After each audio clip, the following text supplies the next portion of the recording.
I had a think about the Magic, not the Magic Weekend. I had to think about the Cup after we were talking about it last week, and I think I have a solution.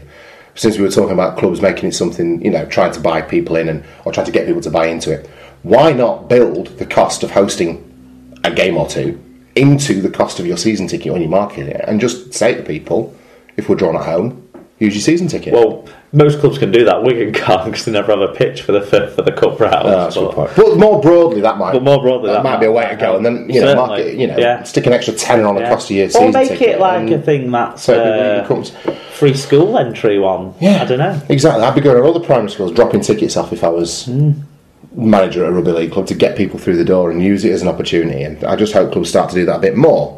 Yeah, definitely. Paul O'Brien, he's our resident referee of the Super League pod, and he got in touch after we talked about referees losing their voice potentially and that sort of thing last week. It was John Smallwoods, was it, question? Yes. He said, "Hi lads, just wanted to write about the referees talking to players that was brought up at the beginning of last week's show. When I started refereeing, I was lucky enough to be a member of the Widnes Referee Society, and having the experienced referees like Dave Campbell and Stuart Cummings around, they taught me that the best way to referee games was to talk to the players. Players want to play in free-flowing games, and fans want to watch games that are not stop-start.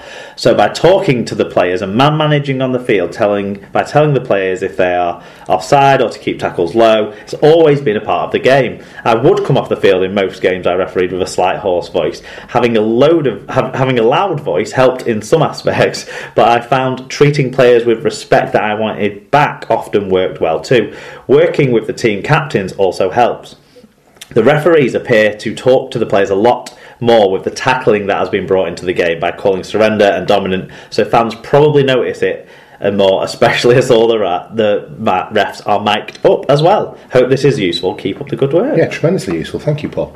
So it's good to be able to consult the Referpedia, isn't it? Yeah. Superb. Thank you very much indeed, Paul. Phil Nadin, Summer Bash chat again. Terrifying me. At V8BM. Absolutely terrifying. You know what my ability to say no to things is like. Yeah, I don't want to even be around you during the last game of this. I don't want to be around the last game myself. He says, "Summer Bash tickets in hand, bring on Blackpool in a couple of weeks." This was from the start of last week. Now then, lads, strap yourselves in. Well, let's talk about now then, lads, and strap yourselves in, because I feel like we should start getting some royalties now. This has it's becoming more of a habit. If we get a now then, lads, this week, at some point when he's back in the studio, if we get a now then, lads, it's obvious that he's doing it. Well, hopefully we'll hopefully get a chance to hopefully I'll get a chance to meet up with him and not have Dave Cantrell taking the pic. Dave Cantrell will be there, but he will not be handling any cameras or photos. Can we say now that we're going to put Dave in charge strictly of morale and not of any kind of technical execution? I just think, he stayed at a swingers hotel apparently. According to him. Yeah, and he's got all sorts of new followers off the back of that. Can you imagine Dave Cantrell at a swingers meeting, like every other bloke in the room looking around like, "Oh, my missus don't pull his keys out, I'm following him in." Sorry, quick, move on.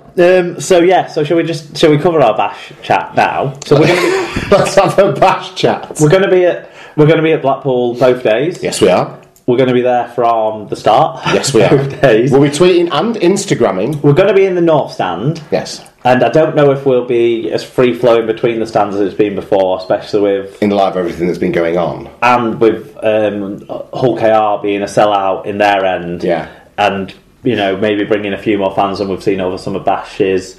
That might... tighten up restrict... stuff like that, so we'll probably stay in the North Stand, maybe float round the side to the dugout area, but not. I suppose we could always pop out and say hello to people between exactly, games if people aren't if people's tickets aren't for the north end of the stadium, half of the stadium really, then come find us in other ways for sure. And I'll be wearing my Super League pod top on the Saturday. I've already got mine prepared, so I'll be wearing it on the Saturday as well. And Al Witz is bringing me a present. Oh, wow. Well, I say present. He's delivering a package. Fair enough. The All Golds home jersey. Well, I presume that'll be your adornment for Sunday. It might be. It's potential. That's not really any surprises. We'll see. Yeah. Fantastic. So there you go. We're gonna be at the back later in the day when it's a bit cooler. I'll be in a Wigan hoodie if you're still looking for us, and a Pittsburgh Steelers cap, no doubt. I'll be the big bald guy with the massive beard. It's not going to be hard to pick shiny red head. It's not going to be hard to pick us out, kids. And we genuinely it's and if you're on it's the exciting fence from our about, point of view. if you're thinking about Blackpool but on the fence about it, get down to the Summer Bash if you've got the means and opportunity. Yeah, because for one of the days, it is great entertainment. Yeah, and there should be some really good encounters. There's some good games on the field. There's some good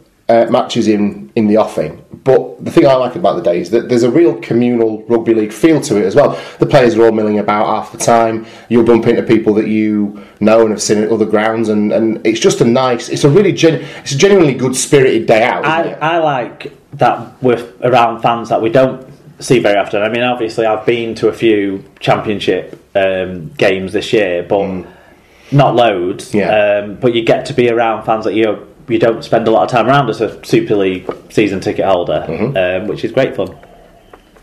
It surely is. So there you go. That's the bash, and we will be tweeting pretty much from the morning of, and sending things up on our Instagram feed and our Twitter feed. So you'll be able to see us and see what we're up to, and then hopefully come and say a quick hello. Yeah, sure. Lee Whitnell said, I hope the total attendance at Magic is something to shout about, but if not, the RFL can look at their marketing around Newcastle. I've spoken to a couple of people this week who live and work in the city centre and had no idea that it was happening again this year. Right.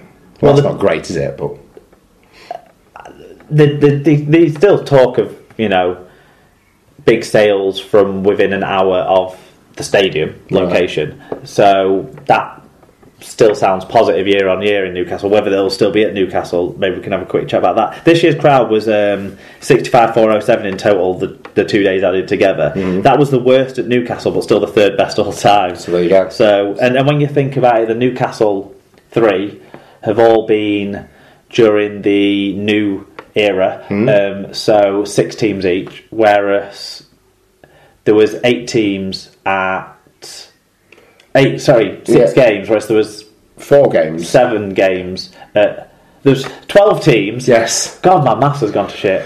Diane Abbott in it. Don't talk about politics.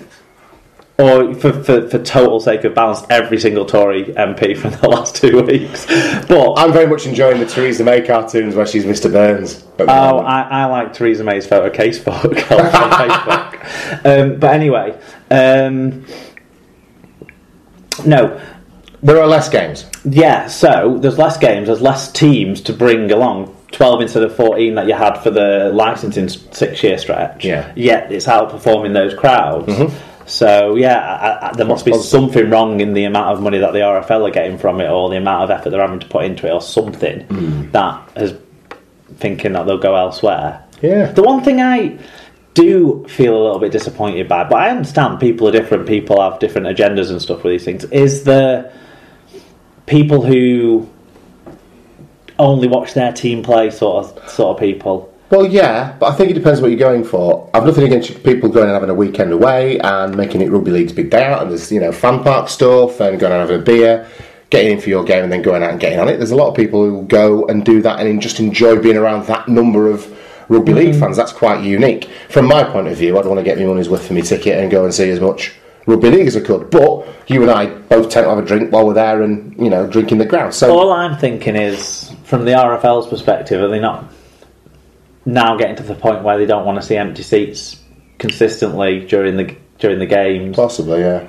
But I think you'd get that in any case, because I think if you make it a smaller venue, you're not going to stop the people who don't want to watch all games not watch all games. No, and there needs to be that ability to sort of have a bit of a fluid crowd moving in and out and stuff, because it just makes for that makes for part of the weekend. I'd have it back at the Ayad because it's more convenient for us. If we're going to bring it back to the northwest, or we're going to bring it back to the more M62 corridor, I'd have it somewhere like Liverpool. I'd have it at Anfield. No, I didn't enjoy Anfield for the final last year. No, I found the seats too cramped. I found the environment around the ground, because it's quite cramped in the...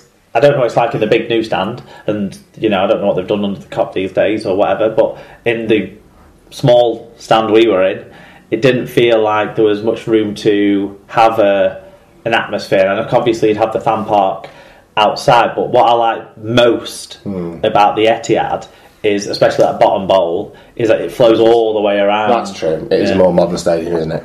And there's a lot of space in the concourse and that sort of stuff. So you got the sort of fans singing bits after their games and stuff. That was always quite good to see. Possibly, yeah. Okay. Who do we get to? Sarah Mackenzie. Good. Oh, she's taken to emailing just in case we don't read her out. Yeah, well, she might think I've missed some of hers, but the second part of her email slips into the news. We've got tons of news, Tom.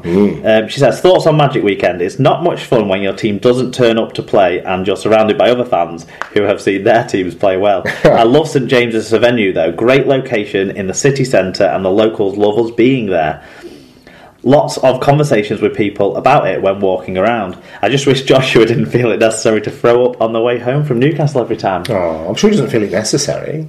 It's just the excitement, isn't it, of a full day of rugby league. Overwhelms the kid. I'll probably throw up on the way home from the bash. So it's not just Josh. There's every chance. It's just apple juice, Your Honour. Right, the Honourable Langer's got in touch. He says an idea for a new section for the show, quote of the week. The first one from Brian McDermott. He says, for years, Ryan Hall has... Sorry, I'll start again. This was what Brian Mack said. For years, Ryan Hall was extremely well serviced by Keith Senior. I'm sure he was. Yeah. I'm sure he was well serviced by Keith Senior. So if Langers wants to pick up on any innuendoous quotes he can find each week and send them in, then the segment will live. If it doesn't, then the segment will end. Jesus, we'll call it the Honourable Quote of the Week if you can pick him out for us, Langers. You jump on board, mate. That's fine. Who's the last one from? I would prefer sources, though, next time. I don't want to be... We don't want to be made up. News, we don't want to. We're not fake news, are we? Stephen Antrobus at Stevo Antrobus, if you want to get around him on Twitter. He says, "Can you have a little chat on how little credit Salford are receiving compared to Cass this season? £1 million game to second is ridiculous." That's absolutely true. If they finish second, Cass, I reckon, will finish top. But I think this is the point he's making. I think they're being overshadowed. I think they're being overshadowed by the brand of rugby league that Cass are playing and the story that Castleford is.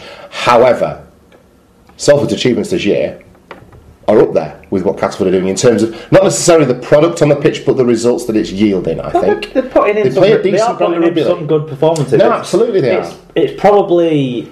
And in a year where it's probably a little bit slower sometimes and a little bit more physical sometimes than what Castleford attending towards, which is very fast and flary even within the structures. So there is that. I replied to Stephen because I was watching the Magic Weekend on Sunday and Eddie said something like, without a doubt it's obvious that Darryl Powell's going to be everyone's first choice for Coach of the Year, and I was thinking, well, Ian Watson's in that conversation. Ian Watson's ahead of him in that conversation for me because the distance they've covered, I suppose. The distance travelled, and Ian Watson's been in his job a shorter span of time. He's had a more unstable period of time in that job.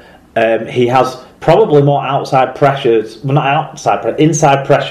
the club, but outside to the dressing room or to the his office pressures to deal with than I suspect Darryl Powell does. Darryl Powell's been building slowly, and if anything, if the Cass side hadn't been what it's been this year, you'd almost say he's failed to deliver on the growth, the development and the promise of the Cass side, not taking anything away from what Darryl Powell has done there, because he is obviously working great stuff and he's grown the right ethos within the club, within the team, within the players and getting the best out of them all. But Watson's doing very similar, with probably, I think, a tougher job, a bigger challenge. I think the one thing that holds people back from giving Salford the credit is that point that it feels like Cass are already being a contender for the last 3 or 4 seasons at times, whereas Salford have always failed to deliver in that same period. And if we think back, they were in the top 4 at Easter last year, and then fell away, had the points deduction following that, and then dropped out of the top 8 because of that. But they fell away in any case, and it sort of feels like people will be expecting the team that have been in the qualifiers twice to fall away. And so that's why maybe they're not getting enough credit, because people think Salford are more in a false position rather than have earned and merited to a position where they actually belong. And so maybe by the end of the season that might have swung, but maybe the votes will have been cast by then. Yeah, I do take your point though, Steve. I do think Salford probably do deserve more credit than they've been getting in the mainstream media, and perhaps even from this podcast as well, because we do wax lyrical about Castleford. And like many others, we fall into the trap. I can't remember paying if as much attention. Oh, I certainly do. I can't remember if I deliberately dressed the stats around the team that lost to Salford rather than Salford winning.